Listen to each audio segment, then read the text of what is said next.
Netflix has just dropped the trailer for Squid Game Season 3, so today, I'm gonna go through every single hidden clue, starting with a big one.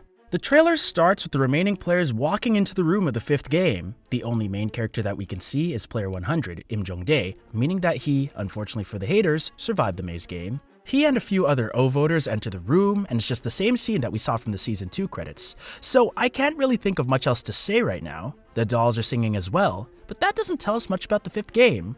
We do get a look at the minor characters who are still alive, like player 039, 192, 336, 436, 096, 442, and 353. They're all alive along with Jong-dae, meaning that they all survived the maze game. This means at least 8 of the 28 players will be voting O, only needing 6 more to tie the vote, and 7 more for an outright win. Yes, 29 players will make it out, but Gi-hun can't vote. Let's get to him now.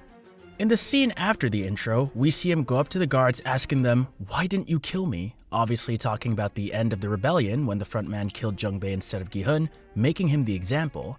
This question is quite interesting though, as it leads to a lot of theories. Asking why he isn't dead may try to foreshadow something, which is his death, but not in a game. If he wants to be dead, which is how this sounds, why can he not just do it himself? Suicide's definitely not out of the question in Squid Game, with player 119, player 069, and Sang-woo already killing themselves in the first season. So it would make sense for him to die like this. He's been through so much pain, and if I were him, I don't even think I'd want to live anymore. So this is a perfect way to hint at his death. The trailer then cuts to the frontman for a split second, and well, it sorta looks like he's holding back tears. He's almost certainly watching the guards wrestle Gi-hun over to his bunk to be handcuffed, so he might not like seeing his friend locked up like this despite ordering it himself. This actually might be the start of his redemption arc, with him regretting everything, killing Jung-bae, locking Gi-hun up, mentally torturing Gi-hun, and betraying the team. He might finally realize how terrible of a person he is. Now we get to see how the 4th game will start, and well, it's not how we expected. Most people thought that it would be one of those games where it's every man and woman for themselves, but no, they start in teams. We already know that all the blues have a key, but what is the team game hinting at? I watched this one scene for nearly 1 hour, just trying to find any clues, and then I saw the text on the wall with a bit of a twist. Right as the blue team players start entering the room, the starry room that we saw in the poster photos, you can see some text on the wall with a skull right in the middle. After using some Google Translate, since I'm not exactly fluent in Korean, the top part appears to say skull bokum. So what does that mean? Does it link with the skull picture in between the two phrases? And well, correct me if I'm wrong, but a skull is a bone to the head, right? Obviously, and bokum is a type of Korean stir-fry. Before we try to figure that out, there is a massive twist, and it's got something to do with that bottom phrase. With some more quick Google Translate visits, the text hopefully says fool. This could mean one of two things. Firstly, it could mean that whoever wrote this, probably a guard, was trying to mislead a player with a random note, and another player has etched out the word fool to help those that it may mislead. This is the one that I prefer, as the other one makes no sense, wasting an hour and a half of my precious time on this. And that theory is that Hwang Dong-hyuk did here what he did with the monkey bars on the walls, and put this here to mislead us, not the players, calling us, well probably just me, out as a fool for wasting my time translating this for it to mean literally nothing. So yeah, who knows? Maybe it could be a clue, or maybe it's just proof that we're looking too deep into this.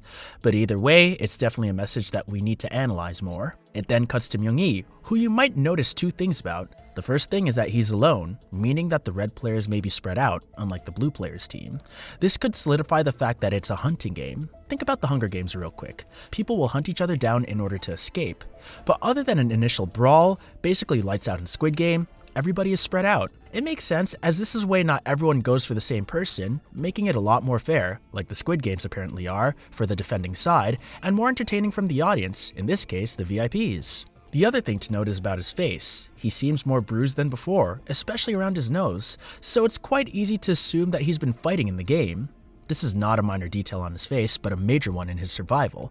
If he won against a blue player, that means he has a key, meaning that he more likely survives, as long as he hides the key so that other red players don't try to claim it. The next fraction of a second hints at a new main or supporting character, player 203, but for now, he literally does nothing. He might be important later, so who knows? Moving on from this random guy, we see a snapshot of Hyun-ju, but this is from the future. Not long after this frame, we see her approaching player 226, Im Jong-dae's second in command.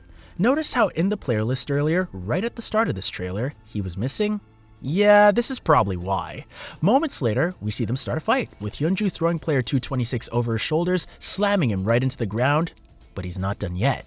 Going back to the earlier picture of Hyunju, we see a bloody streak on her face, but that's just missing in the fight with player 226. This probably means that he will mark her face with it whether the blood is from him or Hyunju. It really doesn't matter. But somebody starts to bleed before he dies, and it'll probably be player 226, either bleeding out from a crack in the skull after the throwdown, or from Hyunju taking his knife to make sure he's dead, not just unconscious or playing dead. Before the fight, we see some more shots of other players, starting off with the shaman. She seems to be leading her little group, which has expanded from just her and player 006 to those two with 3 other random background characters. Funnily enough, they all got onto the same team. Another detail that seems harmless at first glance, but the shaman can now manipulate them. With them all having keys, she can either abandon them if some reds attack them, or if she loses her keys to a red, it would be pretty easy for her to make an excuse for why her followers should hand it over. She's already praying to her gods, asking them which way to go in the first cross-section of the maze. It's almost like she can't do anything by herself, so she keeps her followers close to use them to help her out, but abandon them later. The next scene is just someone voting O. Quite subtle, yet can easily have a lot of meaning. The obvious hint here is that the games will reach their end, with the majority always voting O, crushing Gi-hun's spirit even more. How? Well, he can't vote because of the handcuffs, and the only reason he returned was to make people vote X and leave, something he can't exactly do when he's chained to a piece of metal on his bed. The O vote could also be a betrayal vote, with an X voter switching to O, like player 006 did for the shaman. But who would it be? Definitely not Myung-gi, he's trying to help Junhee. Daeho would be too scared to do it, he's already frightened by Gi-hun just by being handcuffed to a bed, so to betray him again would be out of the question. I think it's Hyunju after the 4th game. She finally sees her own strength after destroying player 226, and believes that she can make it through all 6 of the games. And with Youngmi dead and Mingle, she has no reason to leave if she thinks she can survive. Now for a detail that I'd bet all of you watching missed, probably because it's less than half a second long. It's just a simple flash of Gi-hun in one of the game rooms. But which game? It looks like one of the weird design rooms in Game 4, but I think it's a waiting room for Game 5, Jump Rope. Now, before we go into what the game is, let's talk about why it's the waiting room. Firstly, it would prove that in this game, 2 people go one at a time, even though it could have been a free-for-all as well, with multiple people going and trying not to fall off. But for this many people to be waiting, I don't think the number of players will be high enough, which makes sense. Assuming that the maze game has the players count as expected, that's 29 people, which is not enough for a group match. So they have to go across the bar that they play on one at a time, trying not to get hit off, otherwise it's pretty obvious what will happen to you. Quickly, before we talk about Jump Rope, why isn't the game monkey bars? Well, in an interview, Hwang Dong-hyuk stated that the drawings were all decoys, placed there to throw us off as he wouldn't pull the same trick twice. Now, on to the actual game, and we get a snippet of how it will be played. If you don't jump over, simple, you die. The players will probably either have a time limit to get across, or just end up getting tired out or keel over, ready to die. Either way, take too long to cross, and you die. It's also played on a thin bar, meaning it will need a lot of effort to stay on with a controlled jump. So I think we can predict our next 2 of 3 deaths. They're going to be Jungdae and either Myung-gi or Junhee, all predicted from these tiny details. Let's start with Jungdae. The look of horror on his face when he enters the room is enough evidence for me. He looks petrified, looking at the thin bar, knowing he'll never be able to stay on that bar with his age. This is when he'll finally start regretting telling everyone to vote O at every vote, accepting how annoying he has been. Now for the ex-couple, Myung-gi and Junhee. Depending on whether or not Junhee has given birth yet, she might find it hard to balance, mainly if she's still pregnant. This might cause Myung-gi to run in and save her, either getting shot by a guard while he does, or being knocked off by the rope, which is probably made of metal, not even actual rope, and end up dying, saving Junhee. Or he could go in and fail, getting them both killed.